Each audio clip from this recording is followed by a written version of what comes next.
Krisdayanti dibuat kaget saat melihat perubahan drastis sang cucu, Amena. Krisdayanti begitu bahagia akhirnya bertemu cucu tercinta, Amena. Namun, perasaan kaget ditunjukkan Kade setelah melihat ada perubahan pada kondisi Amena Hana Nur Atta kini. Hal itu dipicu karena keadaan tubuh Putri Atta Halilintar dan Aurel Hermansyah itu kini. Istri Raul Lemos tersebut juga turut mengungkap kebiasaan baru Aurel Hermansyah yang menjadi andil dari perubahan kondisi tubuh sang cucu. Sudah menginjak usia lebih dari 6 bulan, tentu banyak perkembangan yang dilalui Amena.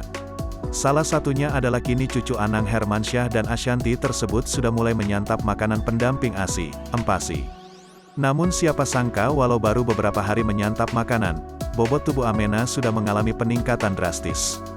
Hal ini rupanya turut diakui Krisdayanti yang merasa bahwa badan cucunya itu sudah semakin berat dan kian berisi.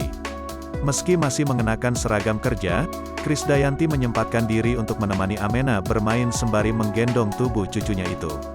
Kayaknya nambah bebe nih cucu Gemmi, cek abote Amena sayang, tutur Krisdayanti. Kondisi tubuh Amena yang semakin montok hingga membuat baju yang dikenakan Putri Atta dan Aurel ini begitu ketat di badannya.